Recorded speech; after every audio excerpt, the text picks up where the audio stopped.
कहानियाँ। ये कहानी है एक ऐसे गांव की जहां गर्मी ने आसमान से आग नहीं जैसे गुस्सा बरसाया हो। सूखी जमीन, फटे हुए खेत, सूखा कुआं जिसमें पानी लेने आए हुए लोग परेशान हैं क्योंकि वहां एक बूंद भी पानी नहीं है। जहां न पंखे में दम था, न छतों पर कोई ठंडी छाप बची थी। गांव का हर कोना तप रहा था और लोग पसीने में भीगकर बस यही कह रहे थे, कहीं पेड़ की छाया मिल जाए।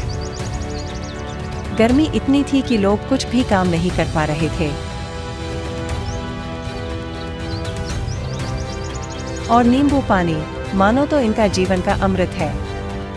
इसी गांव में रहते थे सेठ रामलाल, ना बहुत अमीर ना बहुत गरीब, बस गर्मी के मामले में सबसे बदनसीब। मोहन, लगता है सूरज मेरे ही घर पे किराया वसूलने आ गया है।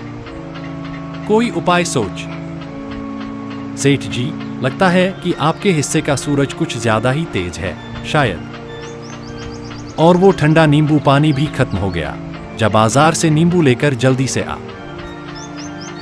ठीक है सेठ जी, मैं यूं गया और यूं आया।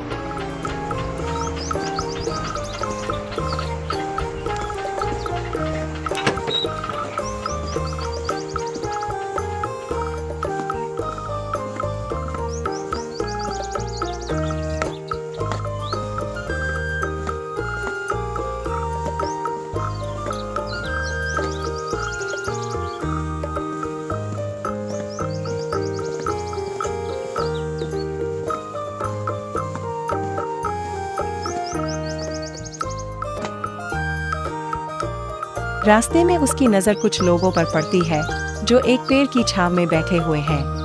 वहाँ केवल वही एक पेड़ है, बाकी सभी पेड़ सूखे हुए या कटे हुए नजर आते हैं। मैं जब पिछली बार आया था तब यहाँ बहुत सारे पेड़ हुआ करते थे, लेकिन अब तो एक भी नहीं बचा।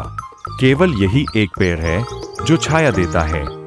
आजकल के लोगों को तो पता ही नहीं कि पेड़ों की छाव कितनी सुकून देती है।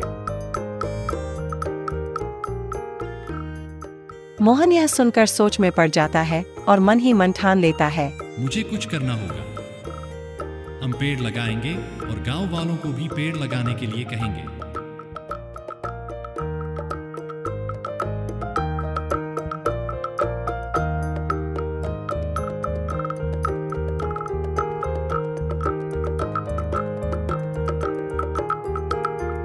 बाजार जाने के लिए दो रास्ते थे। एक रास्ता जंगल से होकर जाता था। मोहन गर्मी से बचने के लिए उसी जंगल वाले रास्ते से जाता है। जंगल के रास्ते में उसे एक बाबा ध्यान में लीन बैठे हुए मिलते हैं। मोहन कुछ देर वहां रुकता है, तभी बाबा बोलते हैं, तुम सही सोच रहे हो बेटा। बाबा, आपको कैसे पता चला? मैंने तो कुछ कहा भी नहीं। मुझे सब पता है बेटा, मैं अंतर्यामी हूं। मैं तुम्हें जादुई पेड़ों का बीज देता हूं।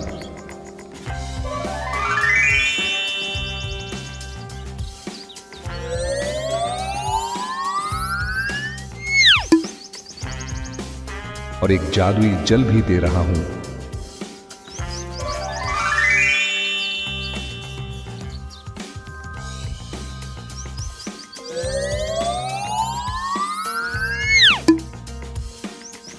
जिसे सूखे हुए पेड़ पर छिड़कने पर वह समाप्त हो जाएगा और एक नया हरा भरा पेड़ बन जाएगा।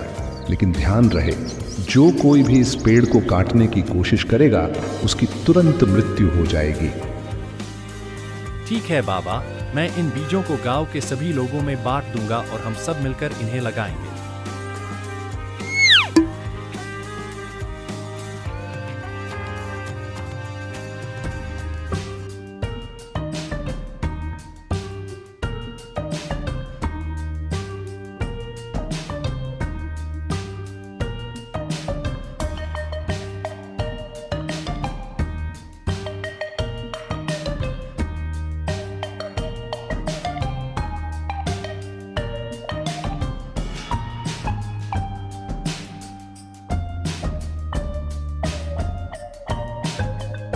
सेठ जी देखिए आ गया मैं।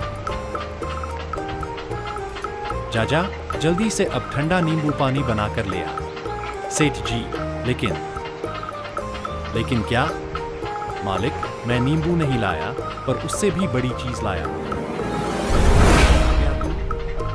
तुझे नींबू लेने भेजा था ना, यहाँ गर्मी से हालत खराब है और तू मजाक कर रहा है। जल्दी से नींबू निकाल। मोहन सेठ को सारी बात बताता है।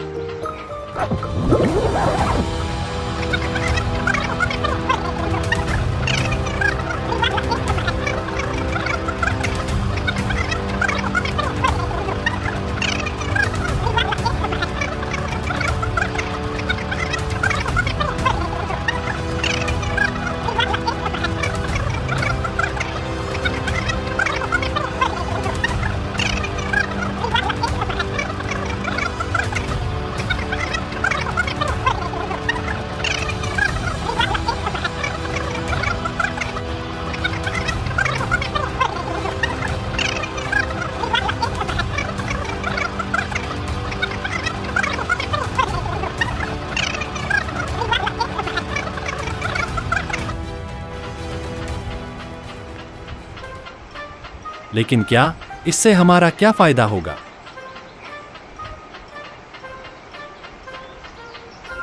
हमारा पूरा गांव इस भीषण गर्मी से झुलस रहा है। यदि हम सभी गांव वाले मिलकर इस जादुई बीज को बोएंगे तो हमारा गांव हरा भरा हो जाएगा। इससे न केवल गर्मी कम होगी बल्कि हमें पेड़ों की ठंडी छाया भी मिलेगी। अगर ऐसा है तो ठीक है, चलो हम अभी सभी गांव वालों को बुलाते हैं और ये बीज बांटते हैं।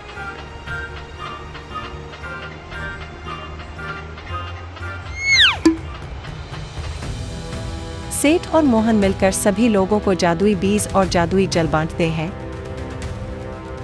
और सभी को यह भी समझाते हैं कि इनका उपयोग कैसे करना है। सभी लोग बहुत खुश थे क्योंकि अब गांव में हरियाली आने वाली थी।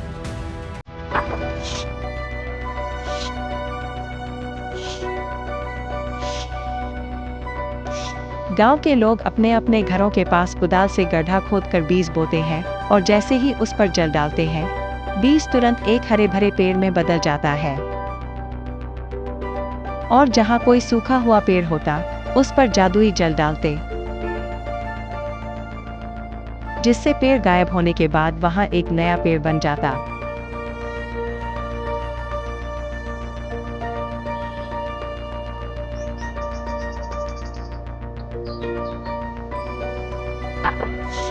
जहां कुएं में एक भी बूंद पानी नहीं था, वहां भी लोग गड्ढे खोदते हैं। कुछ लोग बीज बोते हैं और बच्चे उस पर जल डालते हैं। इससे बीज तुरंत बड़े बड़े पेड़ों में बदलने लगते हैं।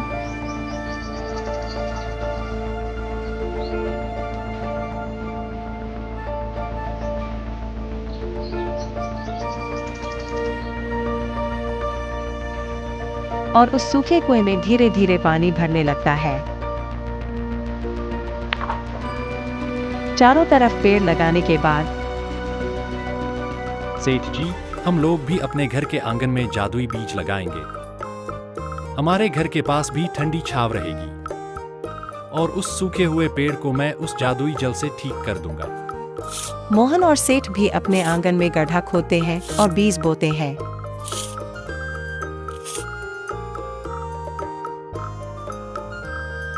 कुछ लोग उन पर जल डालते हैं।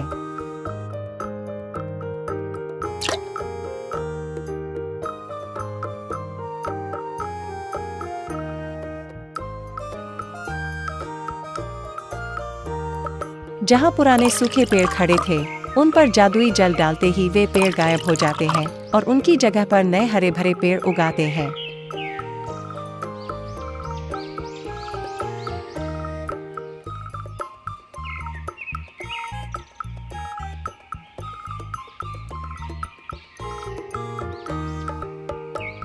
गांव में चारों ओर हरियाली ही हरियाली फैल गई। हर दिशा में पेड़ पौधे लहलहा रहे थे, जिससे गर्मी भी कम हो गई और हवाएं अब गर्म नहीं बल्कि ठंडी और सुखद हो गईं।